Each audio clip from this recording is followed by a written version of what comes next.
Sebagian besar anggota DPRD Provinsi Riau tidak terlihat di ruang kerjanya saat Badan Narkotika Nasional akan melakukan tes urin terhadap anggota DPRD Provinsi Riau. Satu persatu pegawai kesekretariatan Dewan Provinsi Riau dites urin oleh BNN Provinsi Riau. Sementara anggota DPRD Riau hanya beberapa orang saja mengikuti pemeriksaan tersebut. Sebelumnya BNN sudah memberitahukan jadwal tes urin untuk memastikan DPRD Riau bebas narkoba. Namun saat pelaksanaan tes urin hanya sebagian pegawai kesekretariatan Dewan yang menjalani tes urin. Tes urin dilakukan pasca BNN menemukan alat hisap sabu atau bong di salah satu ruangan di kantor DPRD Riau beberapa waktu yang lalu.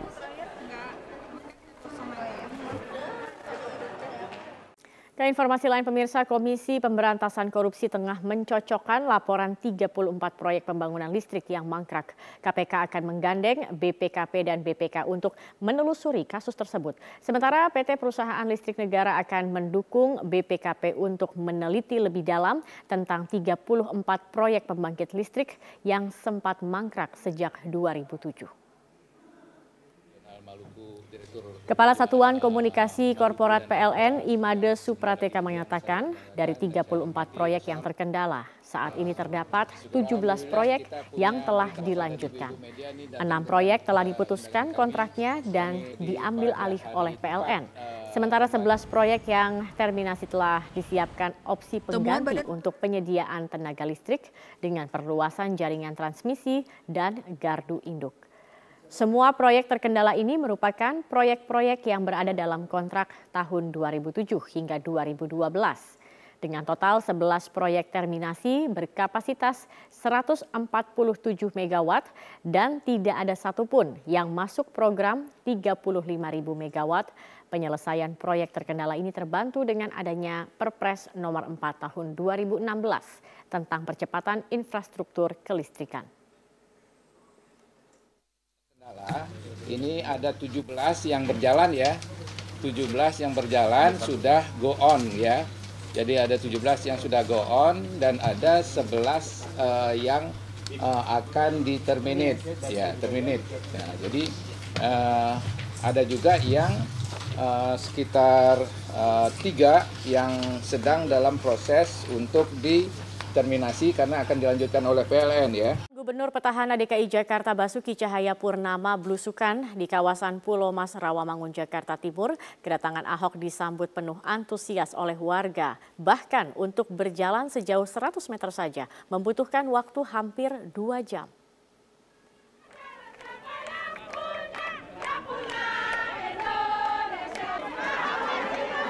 Ahok didampingi sejumlah anggota tim pemenangan belusukan di kawasan perumahan warga Pulau Mas, Jakarta Timur. Dalam belusukan kali ini, pada awalnya Ahok mengaku ingin melihat permukiman yang dulunya kerap menjadi wilayah langganan banjir. Namun kini telah berkurang setelah normalisasi sungai selesai dilakukan. Tingginya antusiasme warga disambut baik oleh Ahok, bahkan untuk menyusuri rute belusukan yang hanya berkisar 100 meter, ini membutuhkan waktu hampir 2 jam lamanya.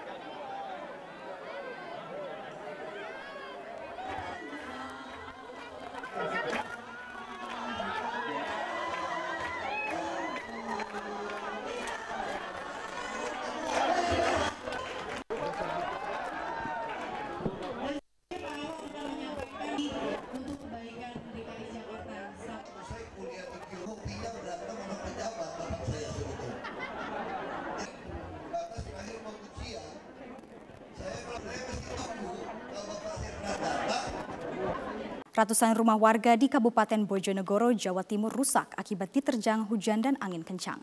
Meski tidak ada korban jiwa, namun akibat insiden ini warga menderita kerugian hingga puluhan juta rupiah. Dengan dibantu sejumlah petugas, warga bergotong royong memperbaiki rumah mereka yang rusak akibat diterjang hujan dan angin kencang. Selain menerjang rumah, hujan lebat yang disertai angin kencang tersebut juga merusak puluhan pohon dan sejumlah fasilitas umum. Hingga hari ini petugas masih melakukan pendataan untuk merinci jumlah kerugian masing-masing warga yang rumahnya rusak. Sebelumnya, hujan lebat yang disertai tiupan angin kencang melanda hampir di seluruh wilayah Kabupaten Bojonegoro, Jawa Timur pada Senin siang.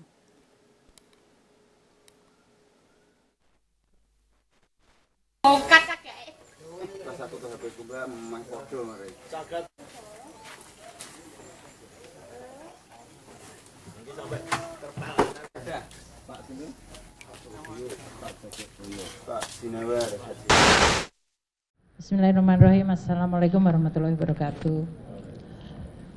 Pertama-tama saya ingin menyampaikan terima kasih kepada seluruh jajaran pimpinan KPK yang telah menginformasikan mengenai kejadian operasi tangkap tangan terhadap salah satu staf di Direktorat Jenderal Pajak.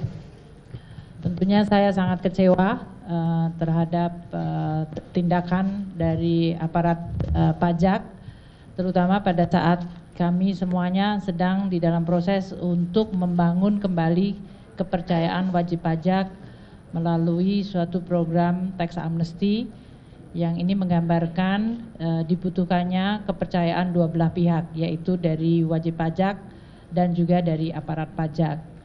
Tindakan yang dilakukan oleh Oknum HS dari Direktorat Jenderal Pajak mencerminkan suatu pengkhianatan terhadap prinsip-prinsip tata kelola yang baik, integritas, dan kejujuran yang selama ini merupakan nilai-nilai yang dianut oleh Kementerian Keuangan dan Direktorat Jenderal Pajak. Jadi ini merupakan suatu tindakan yang mencederai nilai-nilai dan tentu juga mencederai kepercayaan dari koleganya yang lain. Seperti dikatakan oleh pimpinan KPK, Pak Agus, bahwa sebagian besar dari jajaran Direktorat Jenderal Pajak adalah para aparat yang punya komitmen tinggi untuk membangun institusi pajak menjadi institusi yang bisa dipercaya oleh publik untuk mengumpulkan kewajiban sangat mengecewakan bagi seluruh jajaran Direktorat Jenderal Pajak dan tentu bagi pimpinan di Kementerian Keuangan termasuk saya sendiri secara pribadi yang sangat kecewa.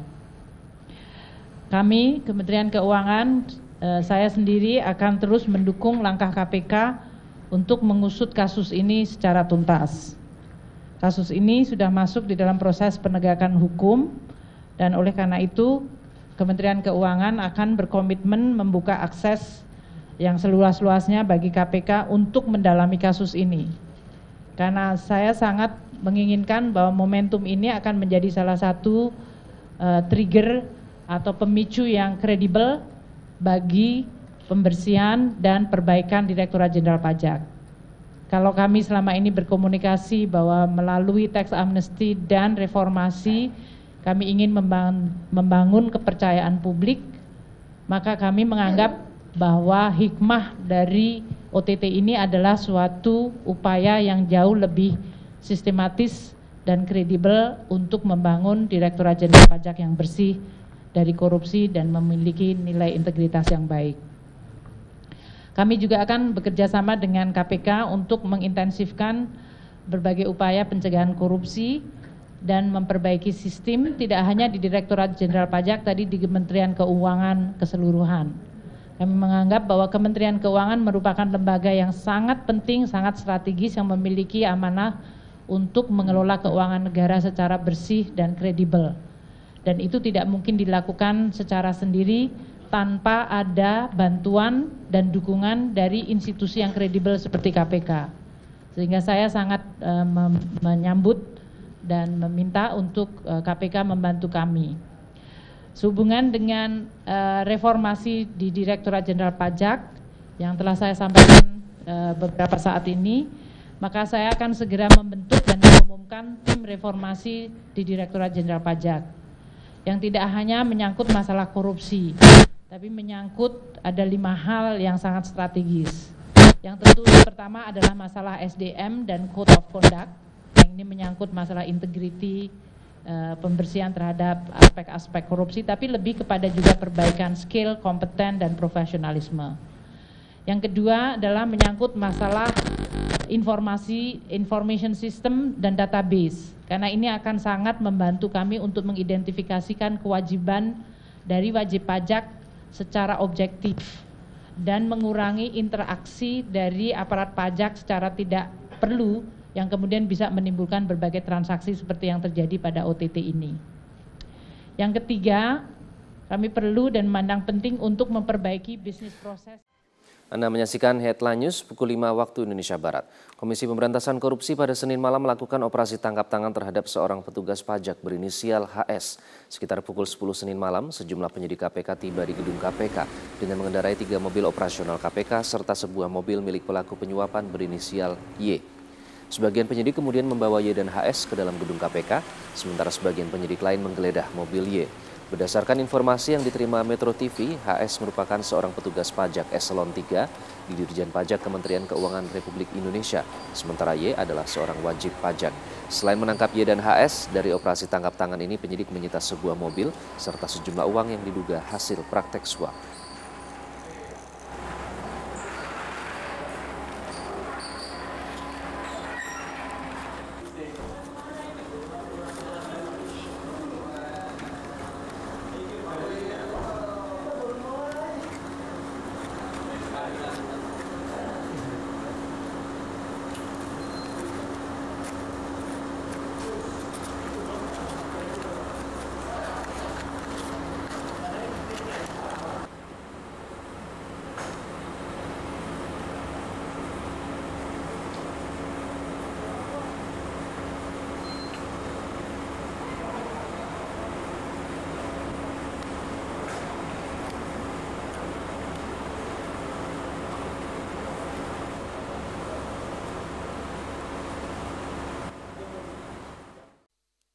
Pemirsa, Kementerian Dalam Negeri masih menunggak hutang senilai 90 juta US dollar dalam proyek KTP elektronik tahun 2011-2012.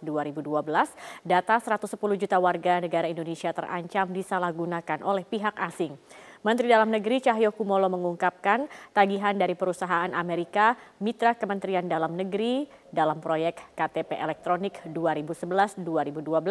Menurut Cahyo, dana tersebut sudah dibayarkan, namun ternyata perusahaan tetap mengirimkan tagihan.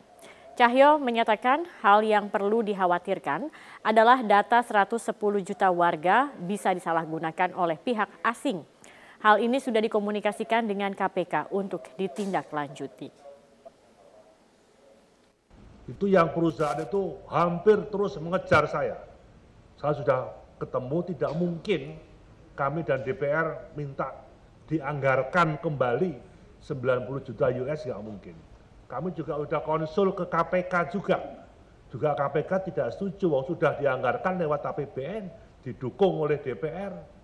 Kok mau minta lagi? Ini problemnya. Karena ini menyangkut 110 juta data penduduk Indonesia. Inilah Headline News pukul 9 waktu Indonesia Barat. Pemirsa, kecelakaan lalu lintas terjadi di Jalan Lintas Sumatera jalur Medan menuju Aceh antara sebuah mobil pickup yang membawa pekerja PLN dan sebuah minibus. Akibatnya 1 orang tewas dan 7 lainnya luka-luka. Peristiwa berawal saat mobil pickup membawa 8 orang pekerja kontrak pemasangan tiang PLN yang melaju dengan kecepatan tinggi dari arah Medan menuju Pangkalan Berandan.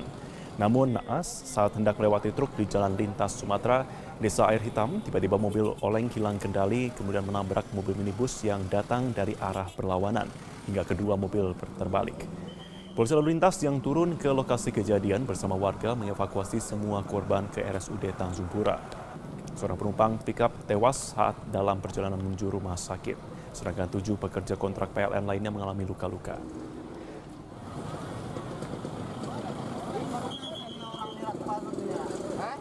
Sejumlah pimpinan kementerian dan lembaga menjadi pembicara dalam rapat koordinasi yang dihadiri seluruh gubernur di Indonesia. Panglima TNI Gatot Nurmantio ini menjadi salah satu pembicara. Kami langsung bergabung bersama rekan kami ada Desa Lampesi langsung dari kantor Kemendagri Jakarta. Dari apakah rakor yang dihadiri dengan Panglima TNI ini terkait dengan aksi unjuk rasa pada 2 Desember mendatang? Secara implisit, tuan rumah Menteri Dalam Negeri Cahyokumolo mengungkapkan bahwa rapat koordinasi yang dihadiri oleh hampir seluruh gubernur dari seluruh Indonesia ini tidak membahas situasi ataupun dinamika politik di seluruh Indonesia jelang rencana aksi unjuk rasa 2 Desember mendatang di DKI Jakarta. Untuk kali ini rapat koordinasi pembicaranya ada 7 orang dari level pimpinan lembaga maupun kementerian dan beberapa di antaranya memang digelar secara tertutup sehingga tidak bisa diliput oleh media. Salah satu pembicara pada saat menyampaikan materi secara tertutup ialah Menko Polhukam Wiranto. Usai memberikan materinya, Wiranto mengungkapkan bahwa apa yang dia sampaikan kepada para gubernur hanyalah sebatas pemetaan keamanan politik dan hukum yang sudah dilakukan oleh pihak Menko Polhukam. Selain itu, Menko Polhukam juga menyatakan bahwa ada 3 daerah yang dinyatakan rawan terkait dengan pelaksanaan Pilkada 2017 tahun depan, diantaranya ialah Aceh, DKI Jakarta, dan juga Papua. Ketiga daerah ini dianggap memiliki indikasi penuh rawan atau indikasi yang tinggi terhadap tingkat kerawanan pada gelaran pilkada mendatang. Namun Wiranto menolak untuk menjabarkan apa saja indikasi-indikasi tersebut, sehingga ketiga daerah tadi yaitu Aceh, DKI Jakarta, dan juga Papua dikatakan sebagai daerah yang rawan untuk gelaran pilkada mendatang. Selain itu, ada satu aspek yang dianggap rawan dalam pilkada nanti, yaitu kemungkinan terjadinya penyalahgunaan kewenangan yang dilakukan oleh kontestan ataupun pasangan petahana. Selain itu, Panglima TNI Jenderal Gatot Nurmantio juga baru saja memberikan koordinasinya di hadapan para gubernur secara terbuka. Ada satu pendapat yang dikeluarkan atau satu poin yang saya garis bawahi dari apa yang disampaikan oleh Panglima TNI terkait dengan rencana aksi demonstrasi 2 Desember mendatang. Panglima mengungkapkan bahwa jika demonstrasi 4 November kemarin betul-betul dari hati dan hanya fokus kepada penegakan hukum kasus Ahok, sementara untuk demo 2 Desember nanti sudah ditunggangi oleh pihak asing. Bahkan Panglima juga menyebut sejumlah negara. Kita lihat pernyataannya. Dan pasti akumulasi luar pun ikut. Kenapa? Karena tanggal 20 kemarin saya dikejutkan berita bahwa Habib Rizik dianiaya oleh oknum Kostrad, saya masuk rumah sakit. Dan saya cek tidak ada. Dan saya telusuri, berita itu ada 2 sumbernya. Dari wilayah Australia dan New Jersey, USA. Menteri Dalam Negeri Cahyokumolo tadi usai Panglima TNI memberikan pemaparannya meminta kepada seluruh masyarakat Indonesia untuk betul-betul cerdas dan menyikapi dengan bijak mana yang perlu dilakukan dan mana yang tidak, agar keutuhan bangsa Indonesia tidak mudah dipecah belah oleh pihak asing, terutama dari negara-negara lain yang memiliki kepentingan di Indonesia untuk memecah belah bangsa. Zakia. Oke, saya akan tanya dulu, ada kuasa hukum dari Buniani, Pak Aldwin Rahardian. Pak Aldwin, selamat malam. Ya, malam. Ya, Pak Aldwin, saya mengutip pernyataan Anda mengatakan bahwa penetapan tersangka dari klien Anda, Buniani, ini tidak adil. Kenapa penyebabnya? Ya, itu dirasakan oleh Pak Buniani.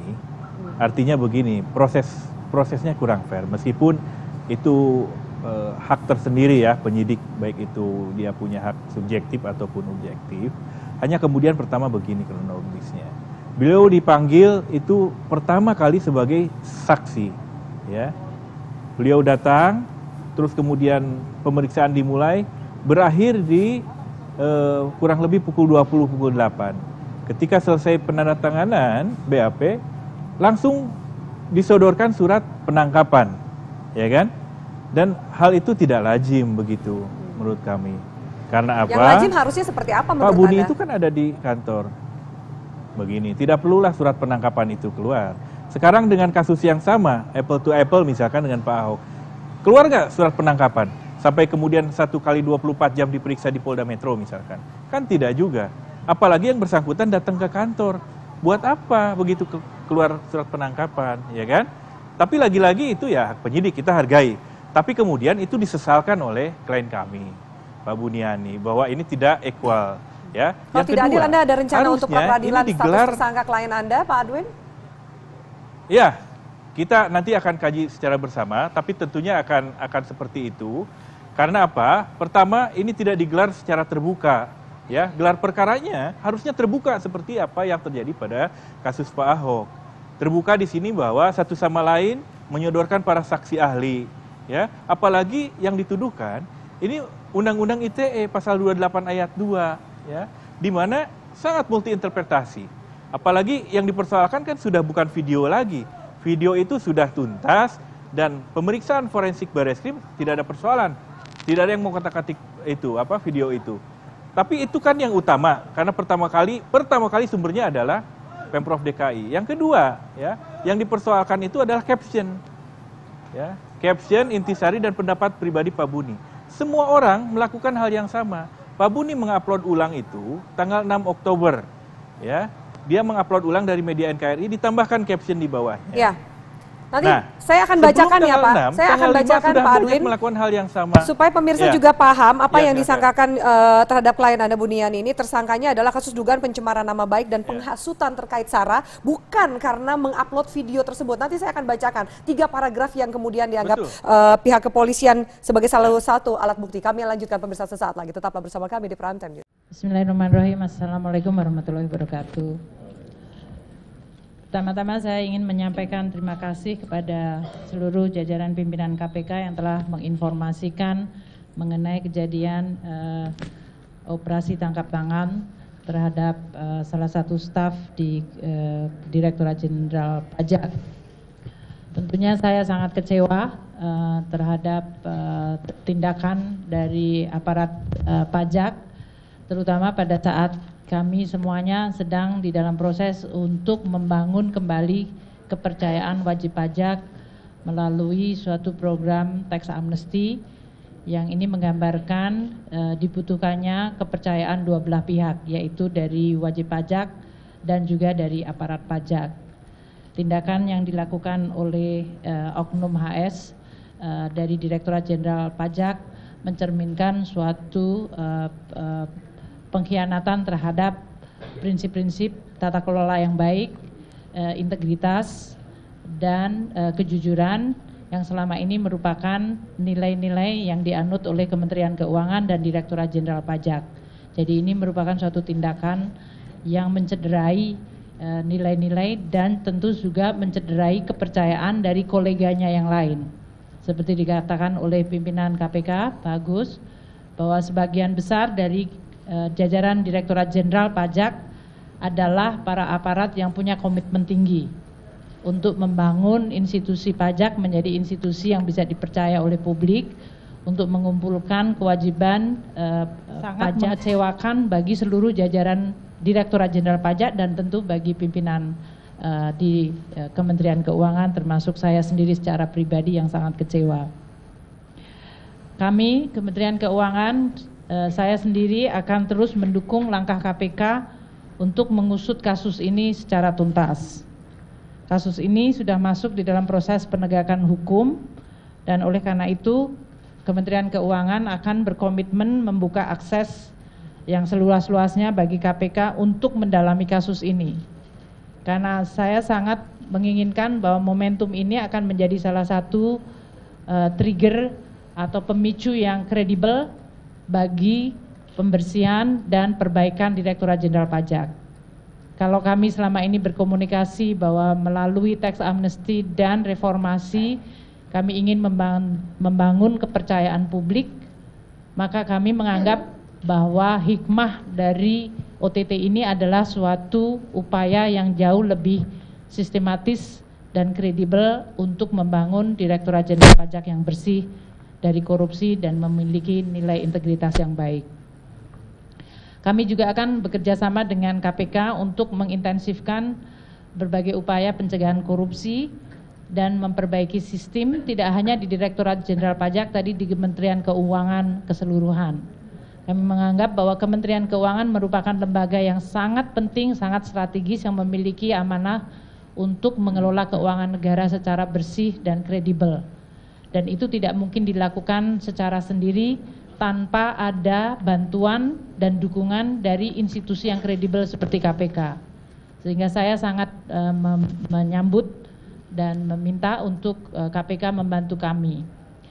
Sehubungan dengan reformasi di Direktorat Jenderal Pajak yang telah saya sampaikan beberapa saat ini, maka saya akan segera membentuk dan mengumumkan tim reformasi di Direktorat Jenderal Pajak yang tidak hanya menyangkut masalah korupsi, tapi menyangkut ada 5 hal yang sangat strategis. Yang tentu pertama adalah masalah SDM dan Code of Conduct, yang ini menyangkut masalah integriti, pembersihan terhadap aspek-aspek korupsi, tapi lebih kepada juga perbaikan skill, kompeten, dan profesionalisme. Yang kedua adalah menyangkut masalah information system dan database, karena ini akan sangat membantu kami untuk mengidentifikasikan kewajiban dari wajib pajak secara objektif dan mengurangi interaksi dari aparat pajak secara tidak perlu yang kemudian bisa menimbulkan berbagai transaksi seperti yang terjadi pada OTT ini. Yang ketiga, kami perlu dan memandang penting untuk memperbaiki bisnis proses. Selamat malam, Anda menyaksikan Headline News pukul 21 waktu Indonesia Barat. Pemirsa, Polda Metro Jaya telah menetapkan Buniyani sebagai tersangka terkait dugaan pencemaran nama baik. Untuk mengetahui informasi selengkapnya, kita simak langsung mendengarkan keterangan pers dari Kabid Humas Polda Metro Jaya, Kombes Pol Awi Setiono. Romawi 10 2016 PMJ di Reskrim Sus pada tanggal 7 Oktober 2016. Kita ketahui bersama bahwasannya LB tersebut pelapornya adalah Andi Windo Wahidin SHMH. Kasusnya tentang pencemaran nama baik dan penghasutan atau SARA. Adapun untuk identitas terlapor, yaitu nama BY, jenis kelamin laki-laki, tempat tanggal lahir Lombok Timur 16 Mei 1969, pekerjaan dosen agama Islam, Kewarganegaraan Indonesia, alamat Kali Baru, Permai, Blok B2, nomor 15, RT 002007, Kelurahan Kali Baru, Kecamatan Cilodong, Depok, Jawa Barat. Hasil dari proses penyidikan selama ini yang telah dilakukan oleh Subdit Cybercrime Polda Metro Jaya sudah melakukan pemeriksaan terhadap saksi-saksi, kemudian saksi ahli, sampai dengan hari ini kita telah melakukan pemanggilan terhadap terlapor. Tadi pagi sekitar jam berapa tadi Pak Roberto? Jam 11 ya. Ya, kita panggil jam 10, jam 11 hadir sebagai saksi. Dan tadi sampai dengan pukul sekitar 19.30 ya, selesai dilakukan pemeriksaan sebagai saksi. Namun demikian dengan hasil pemeriksaan, hasil konstruksi hukum, pengumpulan alat-alat bukti dari penyidik, pada kesempatan malam hari ini sekitar pukul 20.00 dengan bukti permulaan yang cukup, yang bersangkutan saudara BY kita naikkan statusnya menjadi tersangka. Bahwasanya yang bersangkutan dari tuduhan persangkaan oleh pelapor terkait dengan pencemaran nama baik dan penghasutan SARA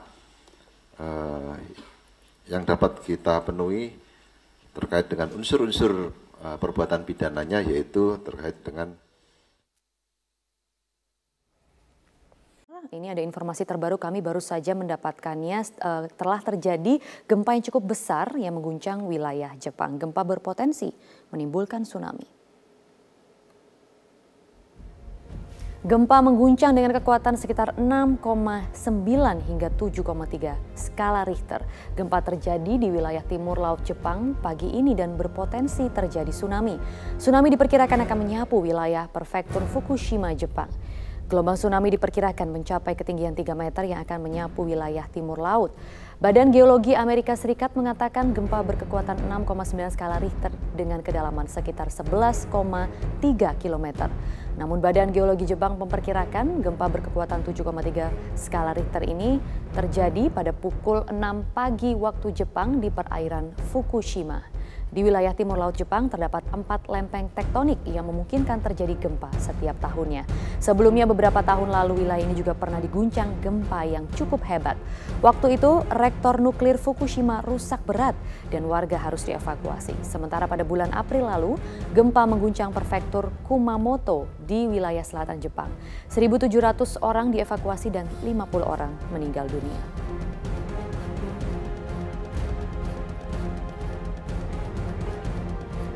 Dan pemirsa, ini adalah gambar yang kami dapatkan dari stasiun televisi NHK dan ini memperlihatkan pantai Fukushima yang sedang menunggu detik-detik terjadinya tsunami.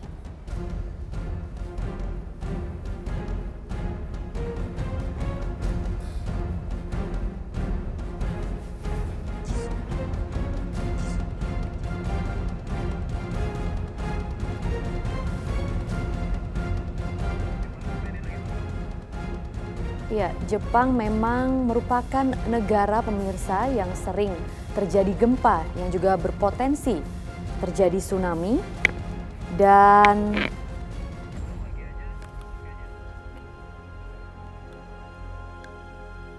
saat ini pantai Fukushima juga menurut Badan Geologi setempat sedang menunggu detik-detik tsunami di sana.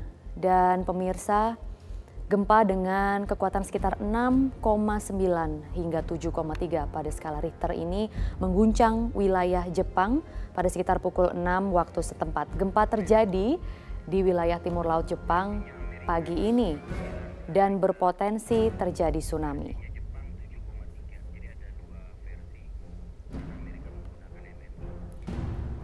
Dari Badan Geologi setempat sendiri, gempa ini diperkirakan mencapai 7,3 skala Richter. Dan gempa ini akan menyapu wilayah timur laut.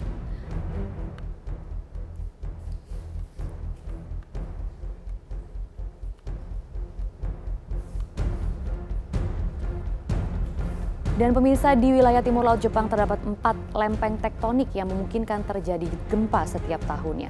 Sebelumnya beberapa tahun lalu wilayah ini juga pernah diguncang gempa yang hebat. Waktu itu reaktor nuklir Fukushima rusak berat dan warga harus dievakuasi.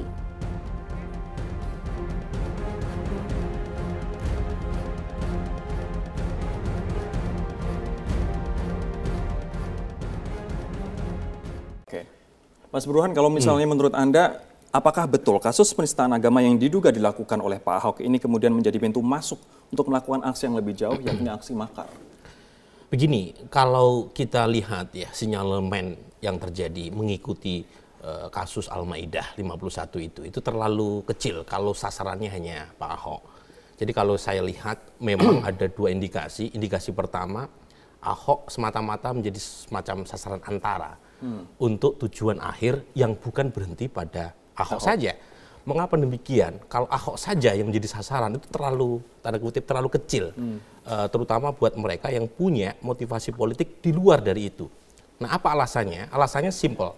Jokowi menjelang 2 tahun pemerintahan, kita survei bulan Agustus 2016, itu di tingkat massa, itu tingkat kepuasannya mencapai 68%. Jadi tidak bisa dilepaskan dari konsolidasi kekuasaan Jokowi yang relatif sudah mature gitu ya di tingkat massa, dan saat yang sama itu dibarengi dengan konsolidasi di tingkat elit. Ada 69 kursi kekuatan Jokowi di DPR.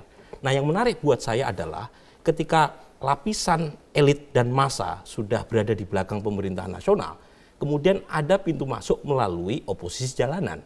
Nah, pintu masuknya memang melalui kasus Ahok. Mengapa demikian?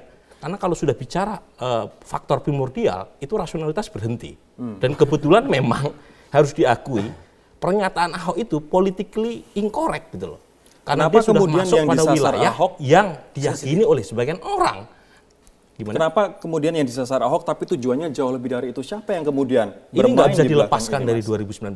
Kalau misalnya Jokowi terlalu kuat di tingkat massa dan di tingkat elit, sulit untuk bisa menyaingi Jokowi di 2019. Jadi ada dua tujuan utamanya. Pertama, kalau misalnya tidak dibikin semacam make a dent, dibikin semacam dance itu semacam kelemahan gitu ya dari sekarang terhadap Jokowi, itu susah untuk mengalahkan di 2019. Yang kedua, harus diakui ada juga pertarungan internal siapa yang mau mendampingi Jokowi. Dan Ahok merupakan salah satu favorit. Kandidat. Setidaknya kalau kita survei bulan Agustus, dia paling tinggi elektabilitasnya sebagai cawapres Jokowi. Kalau kemudian kasus ini itu praktis selesai sebenarnya buat Ahok kalau ingin menjadi cawapres. Baik, kita harus jeda terlebih dahulu. Ada persoalan internal juga. Hingga sore ini proses pencarian 15 nelayan KM Mulyajati masih berlangsung, dan untuk mengetahui perkembangan terbaru proses pencarian, rekan Ferry Prihardi akan menyampaikan laporan selengkapnya langsung dari Tuban, Jawa Timur. Ferry, apakah pencarian dari tim SAR sudah membuahkan hasil, Ferry? Ada sekitar pukul 13.30 atau 1 jam setengah yang lalu, tim di posko antemortem DVI yang ada di dermaga PTTI ini mendapatkan informasi dari tim pencarian yang berada di titik lokasi bahwa sudah ada 3 nelayan yang ditemukan pada pencarian dari pagi hingga siang hari ini. Namun ketiga yang sudah ditemukan tersebut belum diketahui identitasnya dan 3 ditemukan dalam kondisi tewas. Saat ini ketiganya tengah dalam perjalanan untuk dibawa ke dermaga untuk selanjutnya diidentifikasi oleh tim dari Disaster Victim Identification Bidokes Polda Jawa Timur. Nanti 3 yang sudah ditemukan tersebut akan dibawa untuk selanjutnya diidentifikasi di RSUD Tuban. Dan proses identifikasi dengan menginput atau memasukkan seluruh informasi yang berasal dari seluruh pihak, baik itu dari pihak pemilik kapal, pihak keluarga, dan juga pihak kepolisian masih terus dilakukan hingga saat ini. Terhitung sejak pukul 14 tadi, 15 identitas sudah diketahui secara nama dan 2 nama yang baru masuk adalah atas nama Budi Kurniawan ataupun Wawan dan juga Marto atau Andri. Keduanya merupakan warga Kecamatan Jekulo, Kabupaten Kudus. Dan saat ini sambil menunggu proses pencarian di lautan yang berkisar 40 km dari pantai di Tuban ini masih terus berlangsung. Diperkirakan batas pencarian untuk hari ini akan berlangsung hingga pukul 17 ataupun 17.30 melihat kondisi cuaca dan juga melihat kondisi pencahayaan karena proses pencarian tidak mungkin dilakukan setelah malam hari. Ade. Ya, Ferry, lalu bagaimanakah dengan kemungkinan penyebab terjadinya tabrakan tersebut, Ferry? Ya, dari informasi yang kami kumpulkan dari tim kami di Surabaya yang mewawancarai Kasih Tertib Pelayaran di Kesyah Bandaran Utama Tanjung Perak bahwa segala kemungkinan bisa saja terjadi, namun penyebab pasti dari 2 kapal yaitu MV Tyson 4 yang berbendera Vietnam dan juga KM Mulia Jati masih harus diteliti hingga nanti akan ditemukan kemungkinan ataupun penyebab pastinya. Namun kemungkinannya sampai saat ini ada 2 kemungkinan besar. Yang pertama adalah KM Mulia Jati tidak menyalakan lampu penerangan sehingga kondisi tersebut gelap dan KM Mulia Jati tidak terlihat oleh MV Tyson 4 sehingga tertabrak. Kemudian kemungkinan lainnya adalah MV Tyson 4 tidak menyalakan radar sehingga tidak bisa mendeteksi keberadaan kapal-kapal yang berada di sekitarnya sehingga timbullah atau terjadilah tabrakan tersebut. Namun secara ketertiban dari kedalaman kapal tersebut berlayar, 2 kapal tersebut berlayar dan juga jalur tidak ada yang dilanggar atau tidak ada yang salah dan sampai saat ini harus dilakukan pendalaman lebih lanjut untuk mengetahui penyebabnya.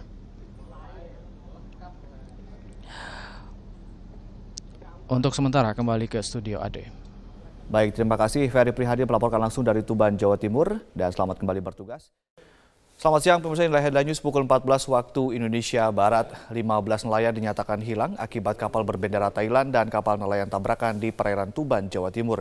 Berdasarkan informasi petugas Pelabuhan Brondong Lamongan, tabrakan terjadi pada pukul 4 dini hari tadi saat kapal berbendera Thailand KM Tyson sempat membawa tapioka dari Thailand tujuan Surabaya bertabrakan dengan KM Mulia Sejati. Dan untuk mengetahui bagaimana upaya pencarian 15 nelayan yang hilang, saat ini kita sudah terhubung dengan Pak Misngadi, Syah Bandar Pelabuhan Brondong, Lamongan, Jawa Timur. Selamat siang, Pak. Selamat siang. Ya, bagaimanakah upaya atau bagaimanakah kronologis peristiwa ini, Pak? Siap. Kronologi kejadian ini tadi pagi sekitar pukul 4 pagi. Itu kapal nelayan Mulia Sejati ditabrak MV Tyson 4. Ya. Di posisi kurang lebih 17 mil dari Pelabuhan Brondong gitu, Pak. Ya. Bagaimanakah upaya pencarian saat ini, Pak?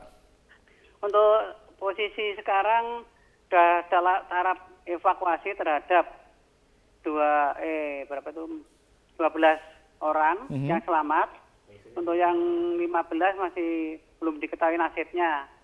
Jadi ini yang 12 untuk dievakuasi ke Pelabuhan Lamongan Sorbes untuk mendapatkan pertolongan lebih lanjut gitu, Pak. Jadi masih 15 orang masih dicari ya Pak Misngadi ya? Siap, ini Basarnas beserta tim lainnya menyisir para korban tersebut untuk mencari keberadaan mereka gitu, Pak. Baik, Pak Misngadi, dari 15 orang yang masih dicari, apakah warga negara mereka semua warga negara Indonesia, Pak? Oh, yang dicari ini warga negara kita, Pak. Ini baik. nelayan dari Juwana, Jawa Tengah, gitu, Pak. Ya. Baik, terima kasih Pak Misngadi telah memberikan informasi kepada kami.